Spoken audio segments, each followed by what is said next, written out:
Bonjour et bienvenue sur YR Gestion Emploi. Aujourd'hui, je vous parle justement du cumul d'emplois. Cumuler des emplois est une pratique de plus en plus courante, surtout dans la conjoncture économique difficile actuelle. Cela peut permettre d'augmenter ses revenus ou développer ses compétences.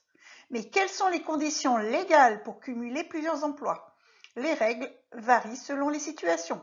Voyons tout cela. Tout d'abord, je vous parle du respect de la durée légale du temps travaillé. Vous pouvez cumuler plusieurs emplois sans prévenir et sans demander l'autorisation à votre ou à vos différents employeurs. Quelques exemples de cumul: réaliser plusieurs CDD ou plusieurs missions d'intérim, cumuler un CDI avec un CDD ou des missions d'intérim, cumuler un emploi salarié en CDD, CDI ou intérim avec une activité indépendante sous forme de micro-entreprise.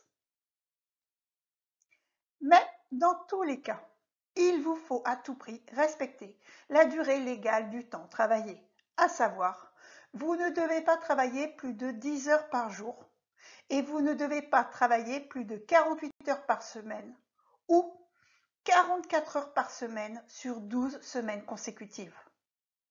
Vous devez respecter les temps de repos, c'est-à-dire un repos quotidien de 11 heures consécutives et hebdomadaire de 35 heures consécutives, c'est-à-dire un repos de 24 heures consécutives auxquelles s'ajoutent les 11 heures minimum du repos quotidien. De ce fait, si vous travaillez sur la base de 35 heures par semaine, vous pouvez tout à fait exercer une autre activité professionnelle à hauteur de 9 heures par semaine sur une longue période. Mais ces durées doivent être respectées, quel que soit le nombre d'employeurs et la durée de travail de chaque contrat. Notez bien que vous n'avez pas le droit de travailler pour un autre employeur pendant vos congés payés. Vos dates de congé devront donc être les mêmes chez tous vos employeurs. Certaines activités ne sont pas soumises à cette obligation et peuvent être cumulées avec une activité salariée sans contrainte de durée de travail. C'est le cas des travaux d'ordre scientifique ou littéraire ou artistique et concours apportés aux œuvres d'intérêt général, l'enseignement, l'éducation, la bienfaisance, des travaux accomplis pour son propre compte ou alors à titre gratuit bénévole, les petits travaux ménagers accomplis chez les particuliers et les travaux d'extrême urgence dont l'exécution immédiate est nécessaire pour prévenir des accidents imminents.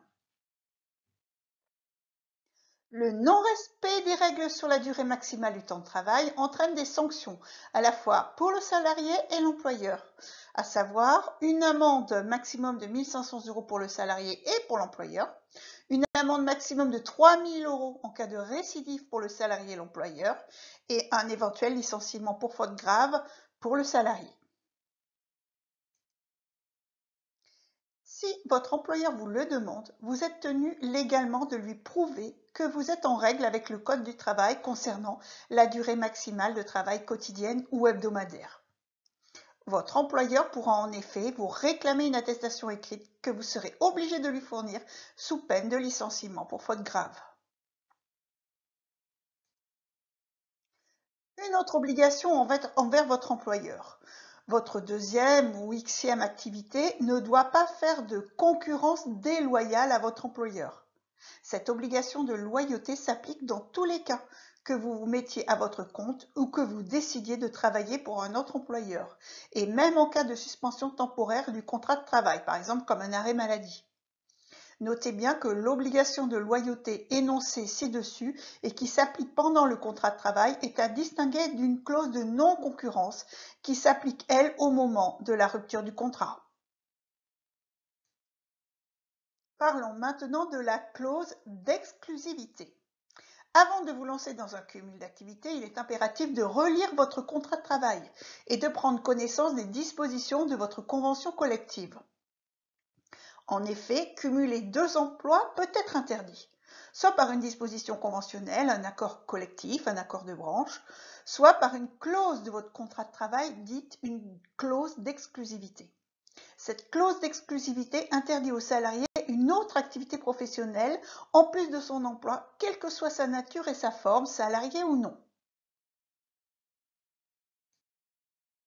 Cependant, il n'est pas possible pour l'employeur d'embaucher un salarié à temps partiel et de lui imposer une clause d'exclusivité. Cependant, ce sujet est possible sous deux conditions. La clause est indispensable à la protection des intérêts légitimes de l'entreprise et la clause est justifiée par la nature des fonctions du salarié. En cas de non-respect de cette clause, vous vous exposez à un risque de licenciement pour faute grave. En cas de doute, demandez conseil à un avocat et vérifiez que la clause d'exclusivité n'est pas abusive. Être auto-entrepreneur et salarié en même temps. Eh bien oui, si vous souhaitez cumuler une activité salariée et une activité non salariée, seule votre activité salariée doit respecter la durée maximale du travail. Autrement dit, si vous êtes salarié et que vous souhaitez lancer une activité d'auto-entrepreneur, vous pouvez le faire en travaillant autant que vous voulez. Certaines professions, cependant, ne peuvent être cumulées avec le statut d'auto-entrepreneur. Les professions libérales réglementées, avocats, profession médicale, commissaire aux comptes et certaines entreprises agricoles. Rappel, il n'est pas possible d'exercer des activités d'auto-entrepreneur pour le compte de votre employeur. Le cas des fonctionnaires. Les fonctionnaires sont tenus de consacrer l'intégralité de leur activité professionnelle à leur emploi. Il existe cependant des cas particuliers qui autorisent les agents à cumuler une autre activité. Nous ne les détaillerons pas ici. Le saviez-vous? Attention, cumuler plusieurs emplois ne convient pas à tous les profils de travailleurs. En effet, cela demande un minimum d'organisation pour ne pas entrer en surmenage. Voilà, si vous avez apprécié cette vidéo, merci de liker, de partager, de vous abonner. Vos commentaires sont toujours les bienvenus. À très bientôt sur yrgestion.fr.